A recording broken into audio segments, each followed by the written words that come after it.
This is going to last just a little over an hour since we're getting started late. I do want to acknowledge that today's event sponsor is Hawaii Energy, helping Hawaii make smart energy choices. You can check them out on social media at My Hawaii Energy, and Common Cause is a partner as well, one of the great organizations that lobbies here at the legislature.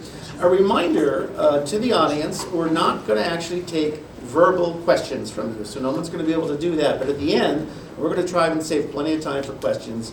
We will be taking questions on index cards, and Mariko, where are those cards? They're in folks' hands right Okay. And I would say keep them short and legible. Please don't go on in too much detail. I'll do the best to get to as many of those questions as we can. And I also just wanted to start off today by saying another thing that we couldn't possibly have foreseen is, of course, the big news that has happened here in this building today. As we speak, Emeritus Speaker Joe Suki is at a press conference with his attorney Michael Green. There's another press conference at 12:30 with the Ethics Commission. And of course, I think it's in recognition that the Me Too movement has come to Hawaii shores, as we probably all figured that it would. If Rep. Ward or Senator Kim wants to say something, I certainly would understand. If you don't, I understand that as well. But we're all very well aware of what's going on. We're going to try and stay focused on the legislation, the business of this building, but I didn't want to ignore that important news that happened today. Okay, without further ado, I'm just going to highlight a few things that we're tracking here at Civil Beat, some of the bigger measures that are important to us. I'll then turn to Senator Kim and Rep. Ward for a few minutes of what is on their radar, what they think is important to stress, and then to Corie and to Courtney as well. And then we will try and take some questions from you. Okay, here we go.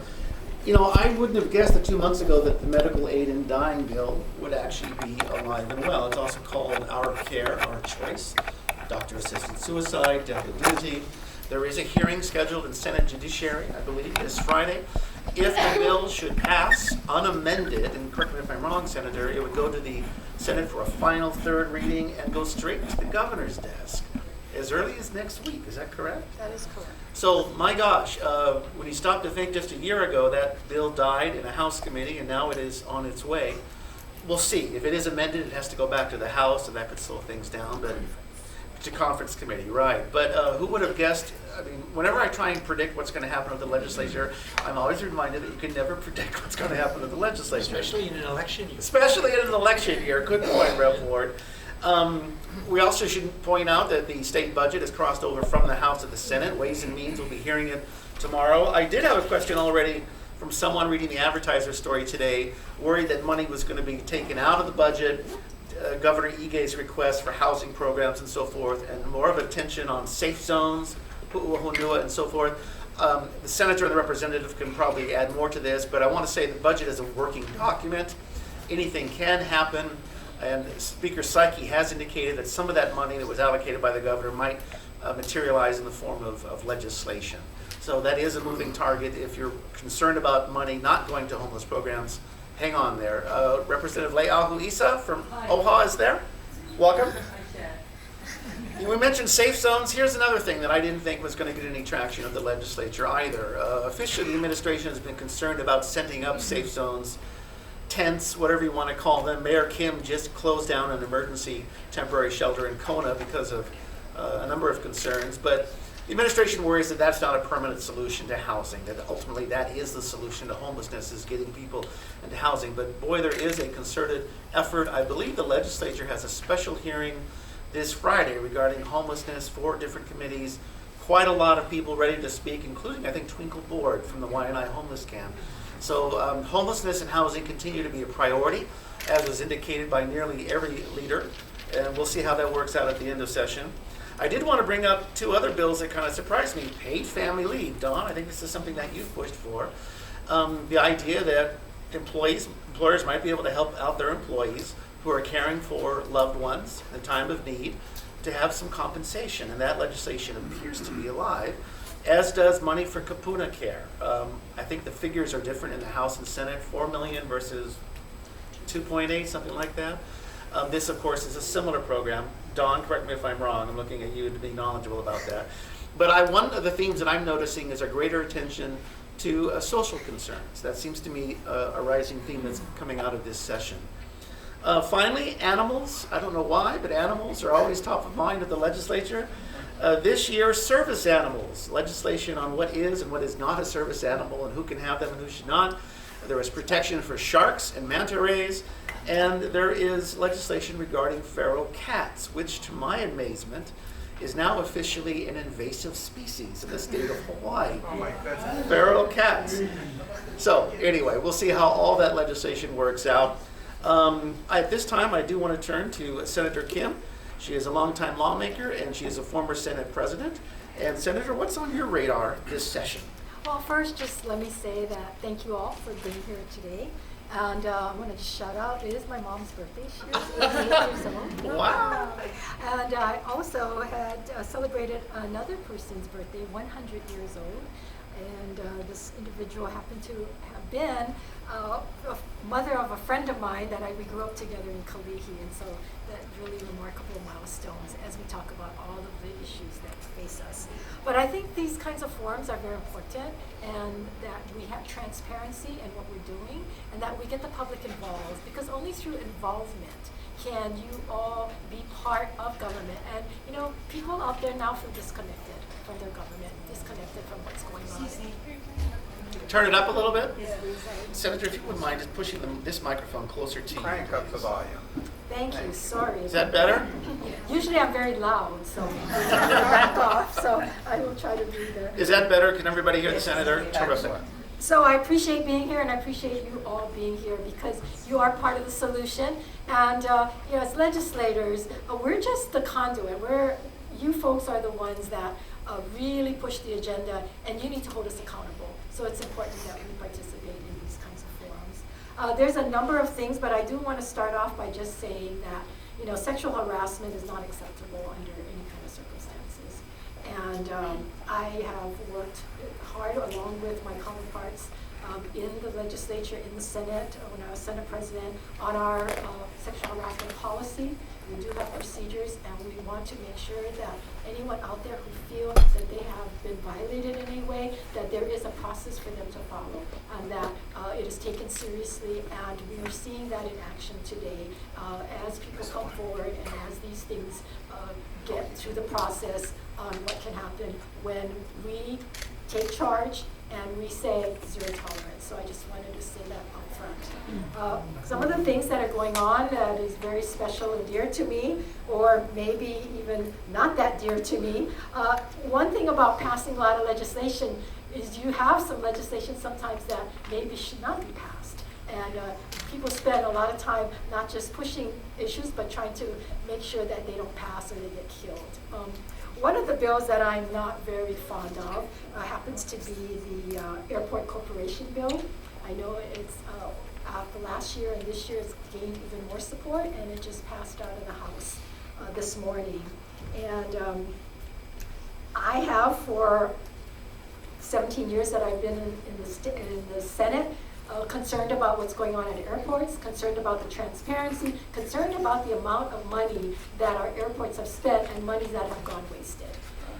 Many of you are familiar with what's happened with the Hawaiian Airlines hangar, where there were 3,500 or more discrepancies that we paid about 85% of the money to the contractor, and we also paid millions to the consultant that was supposed to oversee the contractor to make sure that everything got delivered accordingly and on time. And yet we ended up with a project that has clearly very bad discrepancies and should never have happened. And Senator, if I may, just real quickly, in a nutshell, what would that airport authority or corporation bill do?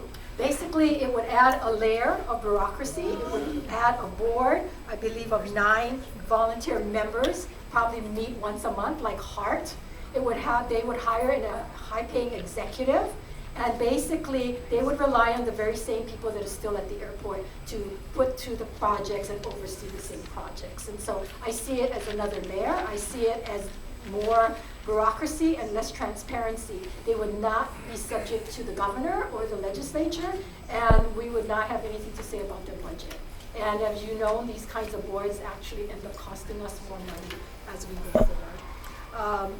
In earlier drafts, they were going to be exempt from procurement. I understand that the House committee this morning put the procurement requirements back into the bill. So at least that's one little shining light there. I did have a solution for this because it's not acceptable what's going on at the airport, and for years we've been trying to get a handle on them, and I've held investigative hearings and information hearings on how we can make sure that the policies and the procedures and the procurement is done in a more efficient and transparent way. The bill that I introduced, Senate Bill 3007, would establish a Department of Airports. It would take it out of the Department of Transportation, put it a standalone so that the Director of Airports would be then accountable and report to the governor, would be able to be confirmed by the Senate, and we would have direct pipeline to the airports to make sure that they are following the rules and that they have a lot more oversight than we have now. Now, will that solve the problem? I don't know. But certainly I don't believe, if you look at HART, if you look at HCDA, if you look at all of the boards and commissions that we have now, I'm sorry, not boards and commissions, but we see these corporations or authorities, they've really not worked. And certainly they don't allow transparency, and the media, they often very times put the media off and will not get information, and you have to wait. It's true. It's unfortunate, but it's true. Okay, some of the other things that's important, education bill, the education surcharge is one that's been going through. Not sure if the Constitution Amendment has made it through. This was the one that would levy a tax on wealthy properties, Right. is that right? I don't know if city. that's stalled yet. If anybody does know, raise your hand, but I don't know. It requires a constitutional amendment. So. But I did introduce a measure in case that bill does not pass, and I know there are many concerns about that particular measure, that we establish a education special fund and that we allot 25% of the GT to education. Because the state is responsible for education, and for us to make HSTA and our teachers have to go find ways, creative ways to get the money by taxing these properties really shouldn't be happening. We need to, at the legislature, say if education is a priority, then by means let's give them the money that they need so that they can educate our students and that the teachers can be paid what they deserve to be paid in order to do what they do. And without our teachers, I'm not sure that we can be able to fulfill that mission that we so need to. Another measure is, and let me know when my time is up, is a conversion bill. That's something that it's a measure that prohibits specific state licensed persons who are licensed to provide professional counseling from engaging in and attempting to engage in sexual orientation change on persons under the age of 18. Basically, it's conversion therapy for our young people. To me, that is not acceptable. It's almost like child abuse. We need to allow our children to be who they are. I would never want my child to be have this kind of conversion therapy, and we need to stand by our young people, and we need to allow them to be who they are. Certainly you should mention, absolutely. And the guns bill, too. Yes, okay, and guns bill, there's one that I got really kind of a little upset about, is that when you have to surrender your firearms for some kind of disqualification, whatever that disqualification might be, currently the bill is you have 30 days to turn that in. Well, the measure that came to the Judiciary Committee changed it to 24 hours, which I supported. But in the committee, it got changed to 7 days. I'm not sure I voted against that, but it did pass out of committee with 7 days. Now, if you're disqualified, why would you need 7 days to turn in your gun? 24 hours is even a long time. It should be turned over immediately. Imagine what somebody could do in 7 days with a gun that they're not supposed to have or they're disqualified from having because of whatever adjudication that they've gone through. They go through a process, they're found to be disqualified, so they should certainly have to turn that gun in. So we're hoping that we can change it back at the most 48 hours, but even that to me is too much. I might just add that legislation is opposed by the National Rifle Association and its local affiliate. Senator, I did want to ask one question of you. Having sat through your committees, particularly investigative committees, I seem to recall one that was 7 hours long. I think it was Marcy Greenwood, the president of UH. How do you do that? How do you stay focused for 7 hours, particularly as the chair of a committee? What's your trick? Well, basically, you have to be prepared, you have to do your homework, and you have to be able to anticipate what might be coming forward, because that's the key, is that not just asking a question, but how do you know if they're telling you the truth? And you need to be able to do your homework and investigate and look through everything or the possible answers that they could give you and be ready to then counter what they're saying and get them or challenge their answers so that you get to the truth of the matter, and that's not always easy. But having a committee there, having our members there is also important. Can I talk about one more? Of course you can. Am I going to stop you?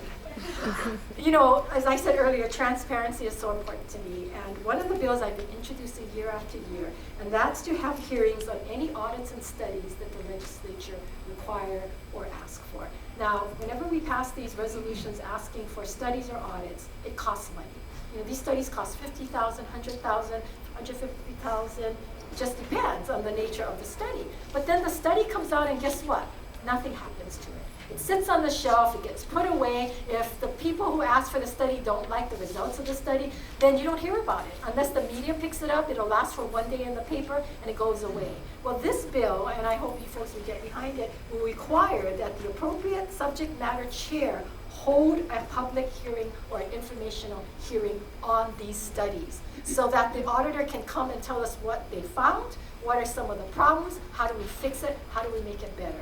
And every year this bill dies. And so we really need to do that. And the bill also has a clause that says they can get it waived by going to the Senate President or the Speaker of the House. So there are ways in which somebody doesn't want to hold a hearing, but I don't know why.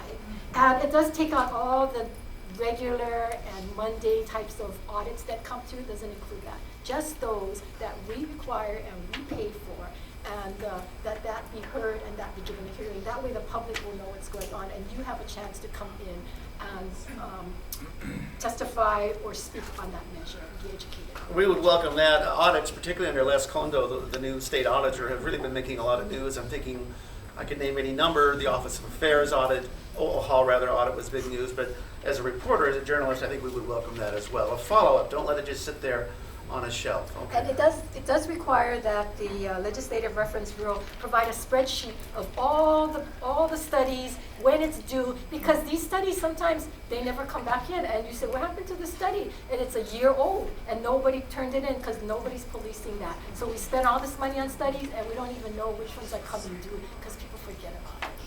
I just want to add because we did support it and we've been supporting it for years. So. Thank you, Corie. Okay, Senator Kim. No, that was exactly right. Senator Kim, of course, is a Democrat, and your passion is evident and welcome. Thank you. Speaking of passion, Representative Gene Ward, a Republican, a longtime minority leader, currently not the minority leader, but he's been very active here at the legislature for a number of years, and a fellow PhD, if I remember correctly. Is that right? You have a doctor? What's your doctorate in? Economic sociology. Oh my gosh. Let's go put you on the mic. Speak here. Okay, Rep. Ward, did you want to say anything about Speaker Suki, by the way? We all get sexual harassment training, and it's amazing how it's been over probably 5 years that's been mandatory. And in effect, sometimes you can listen, but it doesn't sink in. So what is happening is in motion, and it's, for somebody 80 years old, a rather surprising way of ending one's career. But let me back up a little bit, Jeff. Sure. And thank you and Civil Beat for inviting us all here to have the honor to sit with a potentially future congresswoman. We got a couple of fans out there. And to know on the right are two Peace Corps volunteers, myself and Corie. Yeah. Corie, you were the Peace Corps? She was the Peace Corps section. You can move the mic closer to you. Yes, I was. Where did you go? El Salvador. El Salvador. Rep. Ward? In North Borneo. Wow. And I haven't seen her for quite some time. So. No, it's a pleasure to be here. And thank all of you. You know, we have hearings, we can't turn out this many people. So I'm impressed. You guys have done a great Thanks, job. Rep. But I want to start out with kind of a caveat and a question. Imagine you're halfway through a movie. Can you predict the end of it? Imagine you're in a UH basketball game. Can you predict the final score? Well, Chad has kind of said that you are always surprised on what happens at the end of the session. So what we're going to do is give you kind of a running total of where we are now. It's a snapshot in time because we never know what happens until it happens, until the gavel goes down. So there can be surprises. Even though yesterday's weather is a big variable for predicting today and tomorrow, probably some of the 2,000 bills that come in January, guess how many come out in May? Is it May 5 this time? Yeah. May Third, 5? May, or something like that. how many bills are going to come out? 300. 200 to 300. So you imagine how many things that we're supposed to know about, and why Civil B is saying, well, give us kind of top of mind. So I'm going to start out with saying some of the things that are top of mind may not necessarily be top of legislature, i.e. January 13. Where were you when you had a near-death experience with the missile alert fiasco? My office has been working closely with that. They have not been open. You want to talk about transparency? They have not been transparent. And they had the goal to insult our intelligence by giving us 24 seconds of the 38-minute tapes. So we are trying to continually write to the governor. We've got 4 letters in, and we have not any answers yet. But for you to know that that hasn't been forgotten, and that should never happen again. The other thing that has been top of mind is not necessarily in the legislative process, even though there were some resos that were introduced, is the NOCO, North Korean, and what's going on between now and May. Some of you know I've written a letter to the president and have said that we have 2 stellar diplomatic institutions in Hawaii. The East-West Center, of which we are both alumni. I'm an alumni of these. I thought you were. They have a lot of Peace Corps volunteers there. And the Asia Pacific Security Studies Center. Those would be ideal places, better than Finland, better than any of the areas in Asia or the Pacific area, except for Hawaii. As all of you know, in 2011, we were on the world stage for the APEC conference. We hit a home run. What did we do after we hit a home run? We kind of walked off the stage and said, well, I guess that was nice. We have the potential of being the Geneva of the Pacific. Now to some specific legislation. And to be clear, I want to make sure, who would like to have President Donald Trump and Kim And Jong-un sit down negotiate in Honolulu? right here at the East-West Center, preferably, or the Asia Pacific Security Studies Center, where, as you know, the generals of all over the world sit and drink beer together in Waikiki. It's one of the best soft powers that we have as a nation to bring all of those people together. That was the center, I think, that Senator Inouye, Dan Inouye, Which was Senator instrumental in. Inouye actually founded. In fact, some of us in the earlier days wanted to have the convention center there, but the good senator said, no, that's not going to happen. Fort DeRussy is my gem, and it still is a gem, but it's the Asia Pacific Security Studies Center. Having said that, I want to start out with kind of, well, we're in the 3rd quarter, we're halfway through, but we've got some things that I can maybe prejudge in a macro. I will not give us an A or a B, I'll give us a C plus where we are so far. Because until we get some economic diversification, until we get some economic development and we get the cost of living and we get the well-being of our people a little bit higher than it is now, we cannot say we've succeeded as a legislature. Some of the issues that I'm following as the co-chair of the Small Business Caucus, some of the issues I'm following as the co-chair of the Aerospace Caucus are economic development issues. Some of those have to do with the diversification of the economy on the Big Island. There is a bill going through for the establishment of a moon base on the Big Island. Some of you know that space exploration is being privatized. We have the head of the Pacific International Space, Pisces is the name that it stands for, what basically our aerospace industry, is headed by Hank Rogers. Those of you who don't know Hank Rogers have heard of Tetris.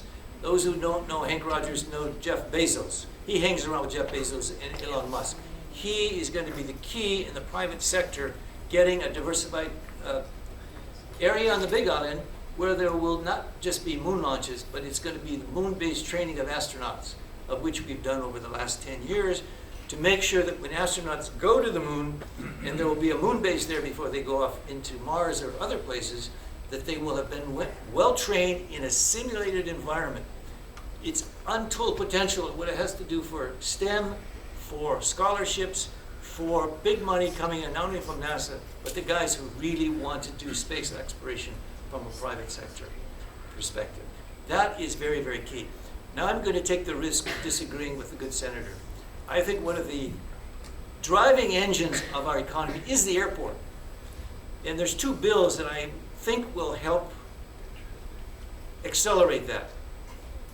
One is right now, and I think we may agree on this one first, Senator Kim, is the decriminalization of offenses at the airport. Case in point, you have a hangar and you have a golf cart in that hangar. You are given a criminal citation by the Department of Transportation. Why? Because, well, that's the way the Department of Transportation has its regulations. So these guys who are pilots actually get a criminal record for things that are petty. There's a bill that's going through the legislature right now. It is Senate Bill, in case those of you who want to know to do any follow-up, it's Senate Bill 1163 or Senate Bill 2619. It is a bill that's almost too commonsensical not to look at. The airport is the engine of which probably how many percent of the things that we bring in? We bring in 90%. A good share of that is through our airport. We need to do that. And quite frankly, and this is where, Senator, we may disagree, I think we need some private sector entrepreneurial, non-bureaucratic thinking by doing an airport authority. 47 states have airport authorities. They should not be bureaucratic. They should be able to speed up the process of repairs and maintenance. I've been in 64 countries because I was in the Peace Corps and the UN, but every airport that I've been in, and I've been in a lot of third world airports, are better than the airport we've got in Hawaii. I would prefer Kone Airport to be the one at Honolulu International, quite frankly. It's beautiful. Oh. We cannot do our repairs and maintenance. We cannot do our CIPs on time. And the number of contracts in controversies is phenomenal. Can we do a better job than we're doing now? Of course we can. And there's momentum now. The governor's office has agreed to the airport authority. I think the leadership of the Senate is either in agreement. I know in the House there's not been any opposition, and it almost went through last year. But we've got to do better in our economic areas, and that is one of the areas that I feel very, very strongly about. The other areas that we are sometimes lacking is as I said earlier, the cost of living. Sometimes we keep feeing and taxing people to death. There's a number of things I'm not going to bore you with, but we are still on that same track. We need more revenue. And I think, Chad, you did a great summary in what you said about the budget, Bill 1900. In fact, he mentioned everything except he mentioned animals and all the other things. You forgot to mention one thing. The drinking flotillas. We have a bill. No drinking flotillas that are going to be allowed if this bill goes through. I think, Senator, we passed it over to you guys a couple of days ago. Okay.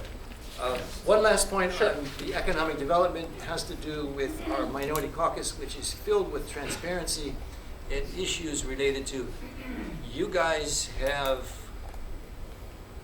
let me use the proper word, a real contest with the OIP. There's a bill that says in 6 months... Contest? Well, I was going to say urinating contest, but I was not going to say that.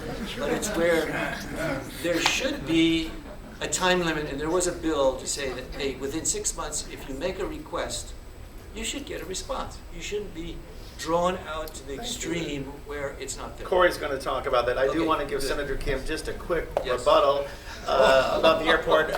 Representative Richard Cregan is in the office, in the room as well. Hello to him.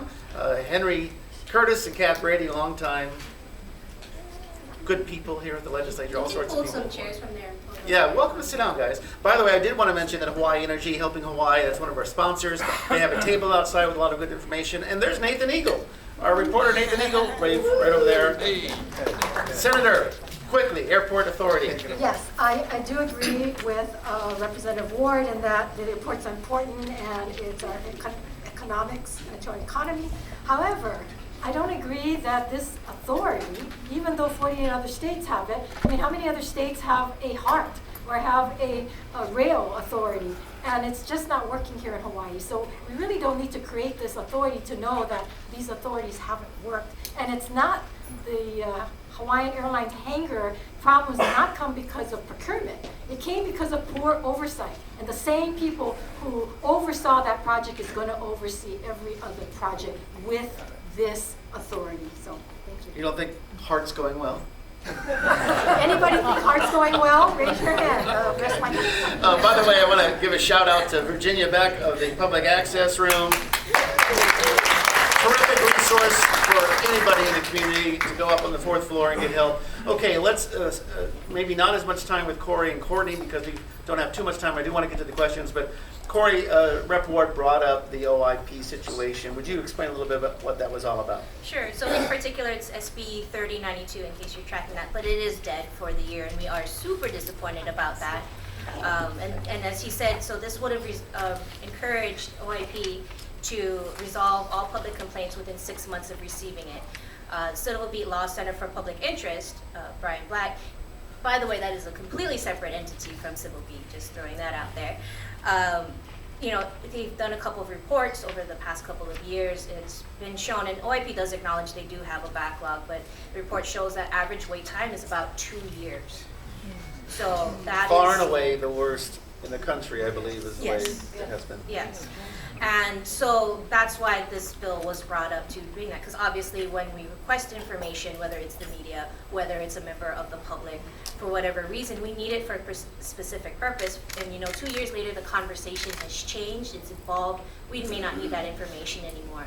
So we need to find some kind of a solution. So we're disappointed because the conversation has stopped because of this.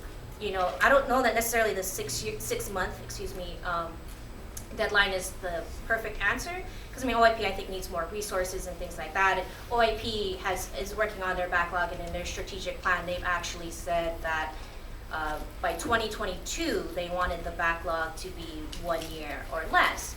But that raises the question, what's the best policy for Hawaii? Is 1 year acceptable? Is 6 months acceptable? Right? Other states, a lot of them I think are about 90 days. So, we need to have this discussion on what is best for Hawaii and how can we find these solutions. But speaking of other OIP bills, so there's SB 2735, and that is moving forward. And so this would change the way that the OIP director is appointed.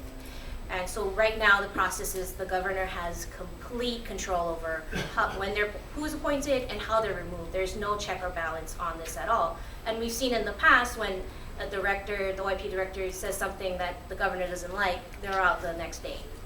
And so we need to have some kind of public needs to weigh in, and this transparency, this is how we hold officials accountable, right? So that's why, we're encouraged that this is moving forward, and we're hopeful that it will pass forward. And, I think this is great because last week was Sunshine Week, so yeah, let's also talk about. And Sunshine Week is what, Corie, real quickly? Sunshine, just bringing more transparency and public access to government. That's really what it's about, because again, that's how we are able to make our voices heard, have informed conversations, and again, hold our officials accountable.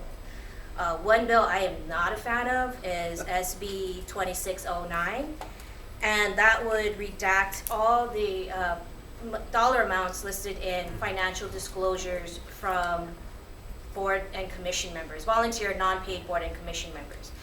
And the thing about this is, right, these board members, and so these include members from the BLNR, Public Utilities Commission, HCDA, Land Use Commission. These are high-profile boards that absolutely make decisions, huge decisions, right? Affect us, affect companies, so we need these disclosures because these people are not elected. So we need to know if they're, voting on something that maybe has an interest, right? What is their interest in that company that might affect it? Is it, $5,000? Is it $5 million? We should know. I will point out that the financial disclosures, some of them are the big profile boards that I listed, those disclosures are available to the public. But the dollar amounts listed in there are not exact amounts. They are ranges. They are $1,000 to $10,000, $10,000 to $50,000. And they want to redact this information, the ranges. It's not like we're getting $1,000, 67 cents. So, this is obviously obscuring information. We need to have public access for this. Unfortunately, this is still moving forward. The So- argument from Scott Psyche, who actually introduced the House side, is that if you have the exact dollar figures, the salaries made public, you're going to discourage. Well, that's not salary though. It's not. It's a disclosure of finances. Is that correct? Right. That you might discourage people from serving on those Correct. boards and commissions. Correct. Yes, and I do understand that concern, but there are still willing applicants. Like we had this conversation in 2014 when we passed the law to make certain boards, again the high-profile boards, their disclosures public.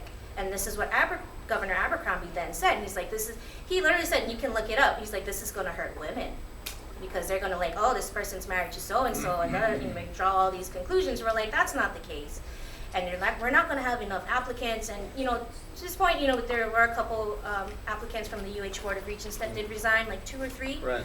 But we were not lacking for new replacements and for new applicants. So maybe some of the smaller boards, but not these ones that were, wanting to see these information for. And just change note, because I know you expect me to talk about voting. So. This is your favorite bill, I think. Yes. And Senator Kim. And Senator Kim's, right. Long time working on this. So voting by mail and automatic voter registration. So Common Cause, we've been working on voting modernizations for a long time. We had a hand with online voter registration, same day voter registration, which is going to affect this year. So look out for that at the polls this year. And so automatic voter registration, unfortunately, it's dead for 2018. But that's This is when you because- renew your driver's license. Is that right? when you apply for a renew your driver's license, you would automatically be, assuming you're qualified, you're over 18, you're registered, you're a citizen and so forth. You'd be automatically registered to vote unless you opt out. So it's just basically changing the system that we have now, which is an opt-in system, to an opt-out system. That's basically what it is. That one is not moving forward, but that's because legislators are prioritizing voting by mail. So The hopefully. bill that has died the last 3 sessions in Conference Committee. I was there with Corie and Janet Mason watching it die. So hopefully this year's the year, 4 times charm, right, everybody? So we won't give up.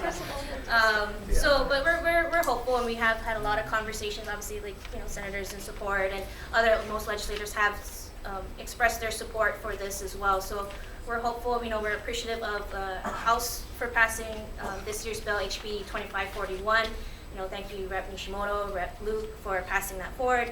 Unfortunately, that one has stalled in the Senate Judiciary Committee as of right now, but it doesn't mean that's the end of the conversation because this is the second year in the biennium. There's still HB 1401, which is in conference. So that is still in place. So we're working with legislators to bring that up as well, but we'll probably need some public support, so if you want to get involved. That would be you guys. Yeah, I'm not asking Chad. I won't shut up. Senators whispering in my ear, why does this bill not pass? Yeah. Which is kind of, Nobody voted against it. Yeah, there you go. So, hopefully this year's the year. Let's keep the public pressure up. We're going that way anyway. Let's modernize our elections. Come on, guys. Thank you, Corie. Housekeeping, we have about, that clock's a little fast. We're going to go to about 10 after or so. Mariko, there in the Civil B t-shirt holding the basket, if you have your questions and you've written them on one of those little white index cards, she's going to run around and collect them. We're going to have Courtney talk a little bit about some bills. Say again? Do they need to be written? I don't know if... Can we if not just raise our hands you and could- ask a question? They need to be written. We want to make it easier for us to streamline the questions. Thank you. You're quite welcome. All right, and then Courtney's going to talk a little about other bills that are important to us, and then we're going to go to the questions. And Courtney, I think we'll start with medical cannabis, what the status is there. There have been several people that have asked already. We had some pre-questions. What's going on regarding medical marijuana? Medical cannabis, I'm sorry. Cannabis, yeah, is the PC. We don't say medical marijuana anymore. Okay. So we're tracking a couple of medical cannabis bills that are important to us. The first is an omnibus bill, so it's a wide-ranging bill. A few things that it would do that we think are really interesting. Number one, it would actually allow tourists to purchase medical cannabis while they're here on Oahu. Now they would have to present, like a card from another state or a doctor's note, but for a fee they could actually register with our state and purchase cannabis while they're here visiting. This would also allow dispensaries to sell vapes or vaporizers which is something that a lot of patients have wanted because it's not quite as harsh on the lungs. And it would also, this is something that advocates are really excited about, it would also allow patients with chronic conditions to keep their doctor's note that essentially prescribes them or recommends them for cannabis use for 3 years, so they don't have to keep going back and getting that renewed. An earlier version of this bill, another thing that advocates were really excited about, actually included telemedicine, so doctor's appointments electronically. That was actually cut out. So, but the other bill that I find really interesting, especially given that our dispensary system here is so strict, is a bill that would create a group to study reimbursement, insurance reimbursement for cannabis patients.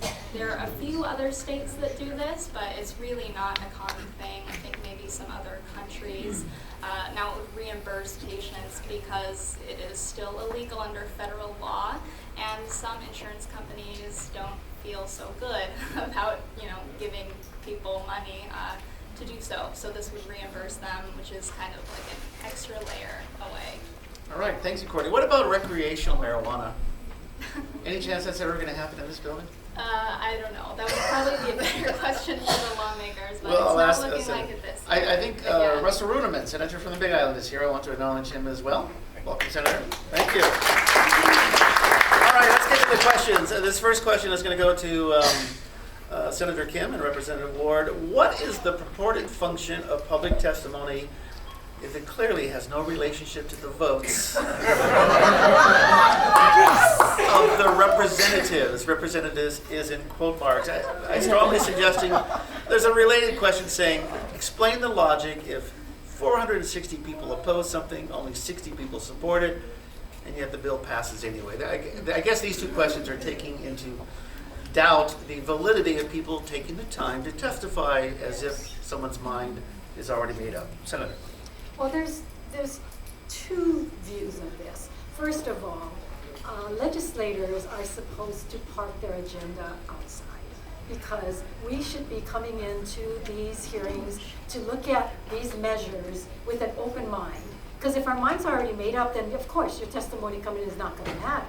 And part of the problem too is when you go through the political process and you get to debates, they all want to know, what's your position on this? What's your position on that? Well, if you already have a position, then you're trying to sell your position to the people you represent. And my whole policy is I try to get feedback from the people, try to listen to the testimony, read it ahead of time, and look at what are the issues and the problems. However, the fallacy might be that if you're having what you call it stuffing the ballot box, is that you have a special interest and they go ahead and pay and get all these lobbyists and people to come in and send you petitions and do that, and the average person, the average testifier who's for or against something don't have that, and they flood the room with testimonies, then are we supposed to listen to that?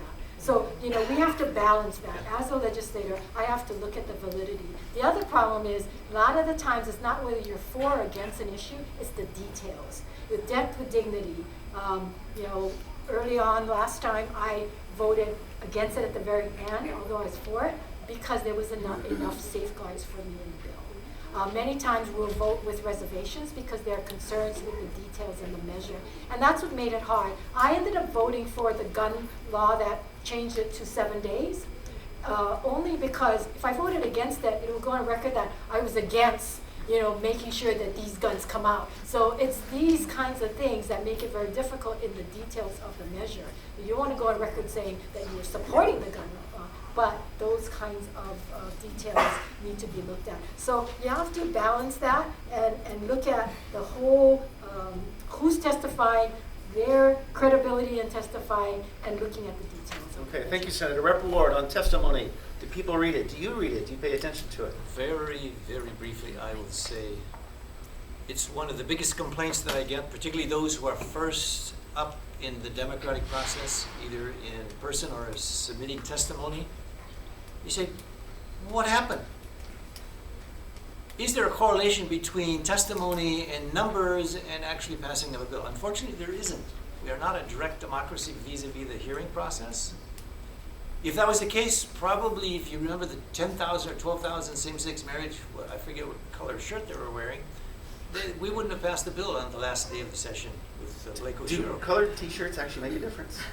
You know, when you're dealing with numbers, when you can identify a block of voters, yes, there are good visuals. And these are a lot of the people who show up. And you showing up and looking at the chairs and the members eye to eye is very, very effective. So don't think that you're wasting your time, especially when you meet them before, after, or in their office.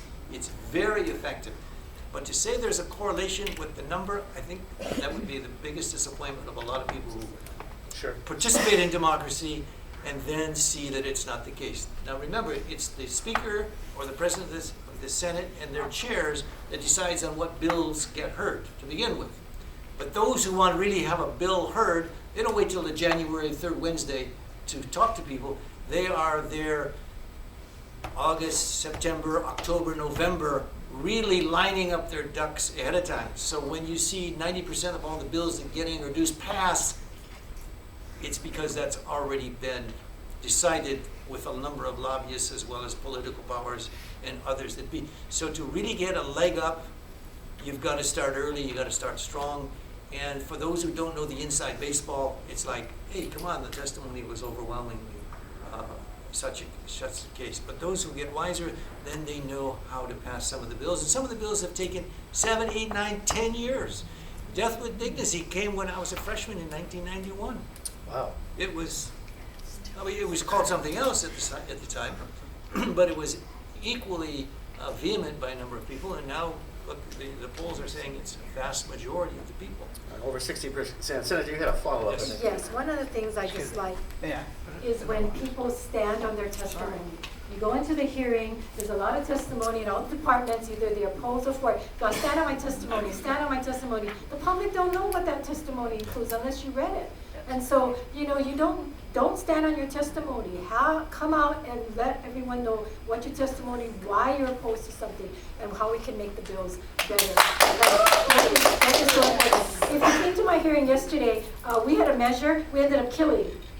Everybody in the room was, not everybody, a majority was opposed to it. It was a measure that I didn't take a position on. I was concerned about everybody that came, and we ended up holding it, even though one of my colleagues wanted to send it out, but we did it. So it doesn't matter when you do come in, and it is a valid testimony. So But thank you. one inside baseball point. Inside baseball, if you're a department head, it's code for when you stand in your testimony. That means, Chair, I've already spoken to you. We've already made an agreement. I'm not going to say anything to upset what we've already got rolling.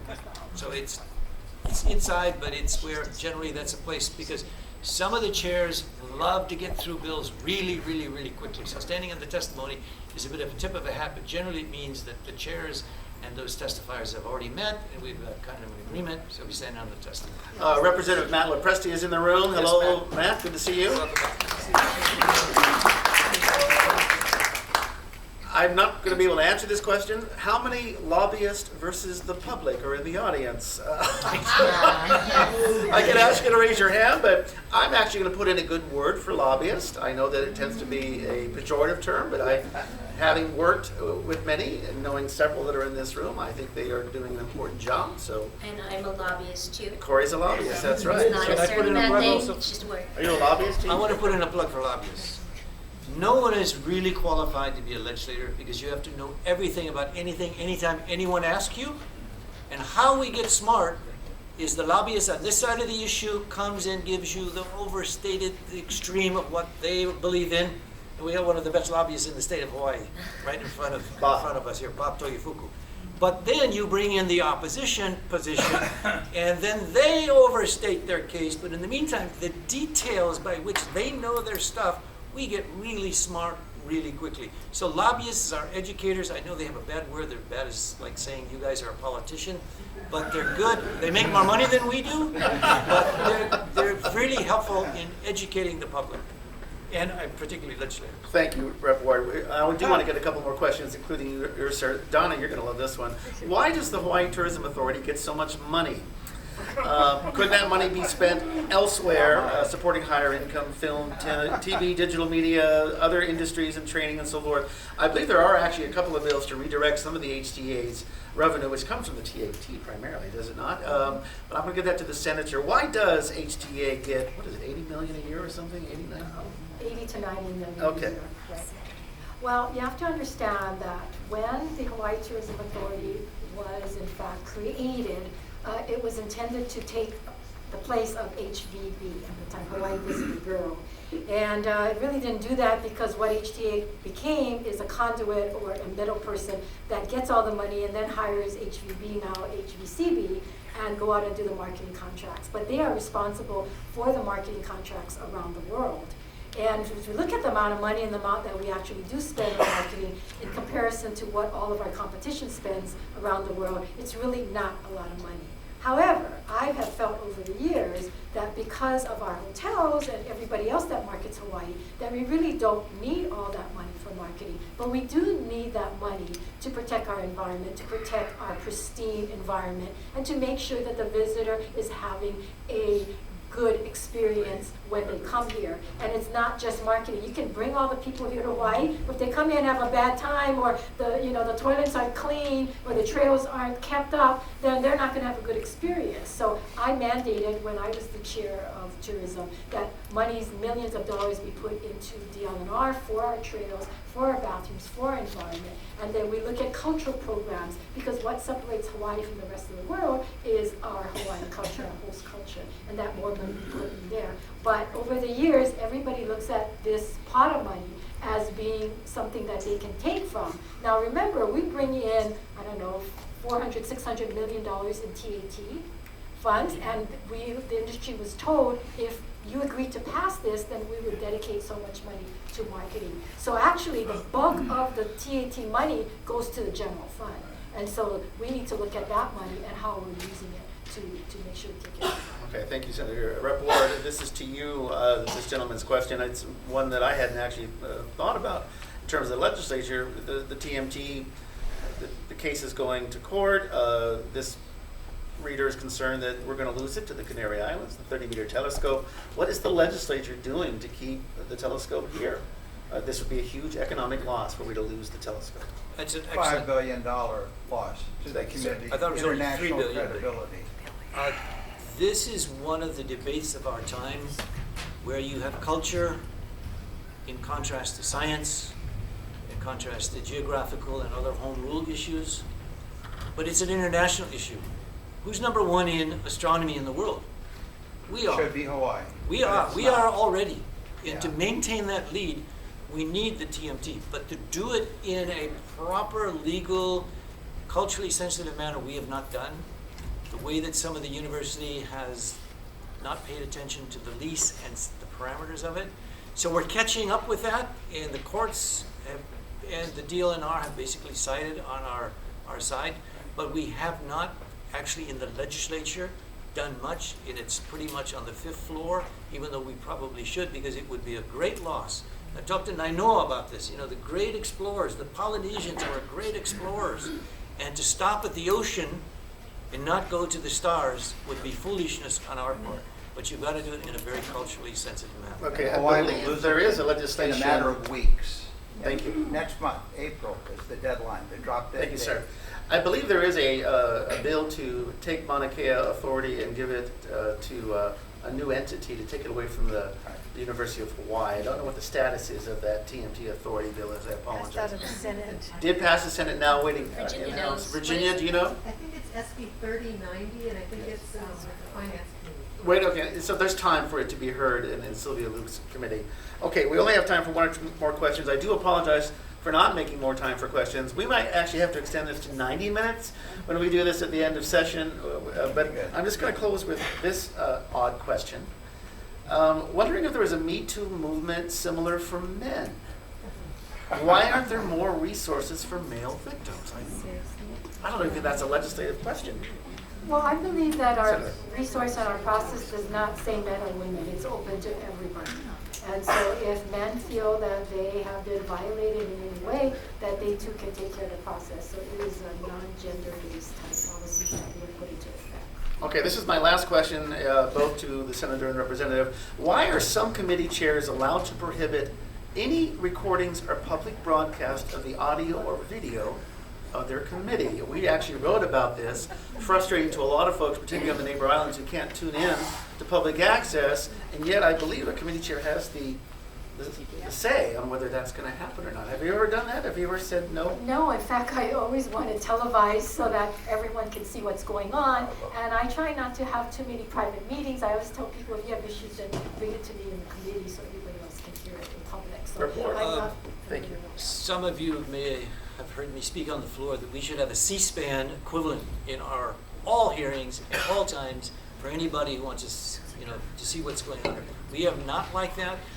But the transparency of this, I think it's when Olelo is going to broadcast to the public, they can accept or refuse. And sometimes if the bill is so hot, they say, well, I'd rather not rile up the public. And that, in extreme cases, has been available. But otherwise, the Capitol TV kind of comes around, hey, we can give a viewing for your particular hearing, and they give a yes or no. Generally, they give a yes, but sometimes they give a no, and sometimes we are very close to the chest with budget and other things that sometimes we don't want people.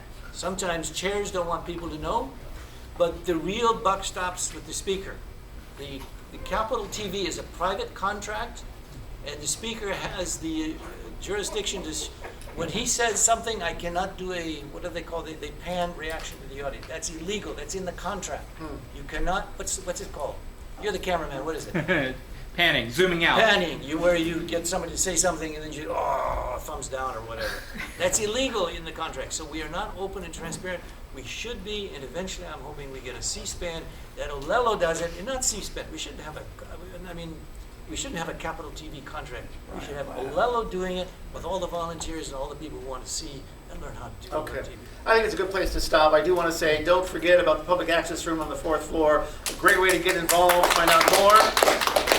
Your lawmakers, no better resource, particularly if you live in their district. Contact them. That's what they are there for. And I do want to say that we are going to do a follow-up after session in May sometime. Probably going to stretch the time a little bit to get more questions in there. Finally, a special mahalo to our event sponsor, Hawaii Energy. They have an information table on your way out, and a Common Cause, and Corie, thank you as well. Senator Kim and Representative Ward and Courtney, and for Civil Beat, I'm Chad Blair. Take care and aloha.